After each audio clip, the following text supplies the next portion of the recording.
Hi everyone, this is Aaron for Zollotech, and we're going to change the hard drive in my iMac. It's a 17-inch 2006 era iMac Core 2 Duo. It serves as a server in my home to store all my video files, things like that, and I use it regularly, and the hard drive decided to die.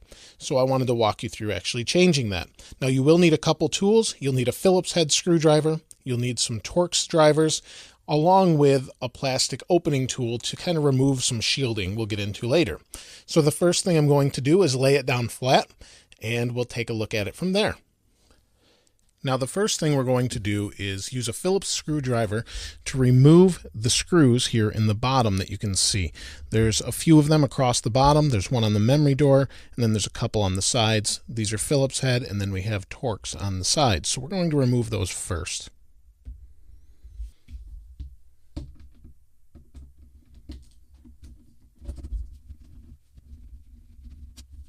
The memory plate comes out first. We'll set this aside and remove the memory as well. Sometimes it can get stuck. Remember, you need to have this unplugged before you do any of this.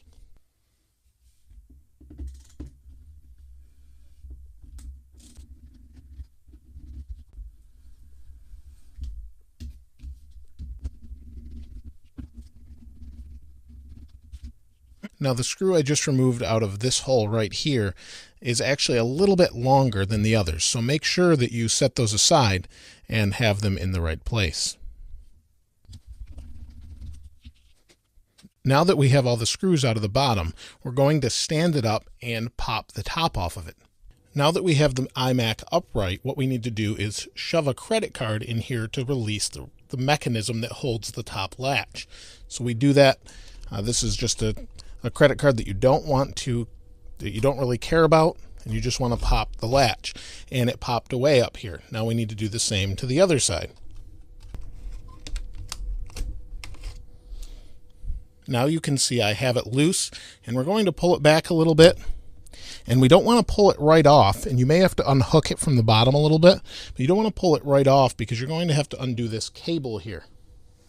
Now that we have the top and bottom loose, which I did have to work it a little bit around the bottom where the memory card is, we want to remove it carefully because we have a camera and microphone cable we need to disconnect first. And we can remove the front. This is the mechanism that releases the back. You can see when we were pushing the credit card in, we were actually pushing up against this to release it, and it popped the front off. Now we need to remove the EFI shield. This shield here is held with tape that's a little bit difficult to get off. You can see there's a lot of dust in this old iMac, and that's where a tool like this comes in handy. We need to get underneath this and remove it, so I'll do that now.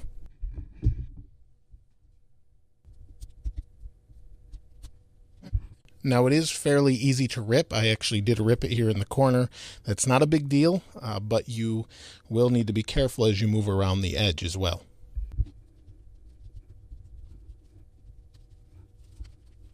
Now that we have the EFI shield released, you can see that there's some tape here or EFI shielding along the edges. We'll need to undo that before we can remove the display and get to the hard drive. But first we need to remove these two Torx screws here so that we can remove this cable and then remove the display. So we'll do that now.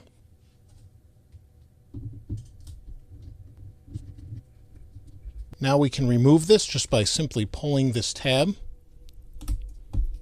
and we disconnected the display. Now we need to remove the shielding along the edge so that we can unscrew the display and remove it from where it sits.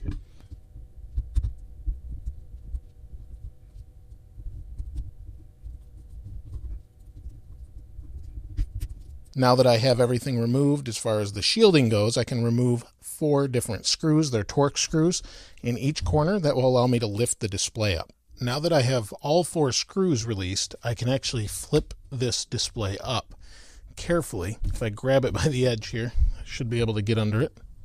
There is also another connection down here that I forgot to point out earlier that you'll need to undo to remove the screen. Make sure you've done that, and then flip the screen out of the way. You can remove the screen entirely. It's held by the EFI tape down here, or you can just lean it up against something. You can see the hard drive is here.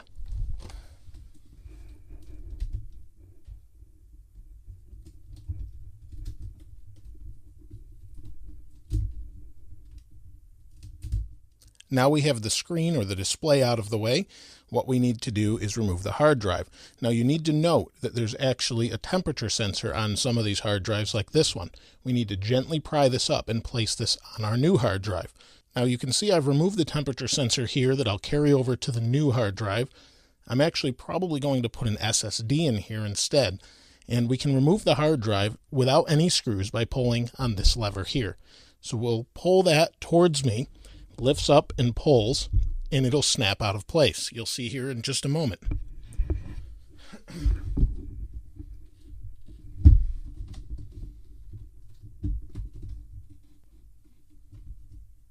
So what I had to do is push in and pull up, and then pull this out of place, and we'll undo the power and the SATA cable. Now we have a couple different Torx bits to undo to put on the new hard drive, and we need to undo the bracket and place that on the new hard drive as well. I've decided to use a 128 gigabyte solid state drive as a replacement for the hard drive.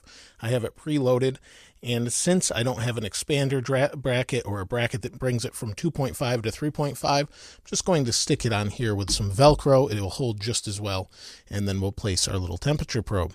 Shouldn't be any problem whatsoever, and it should work much faster and much nicer.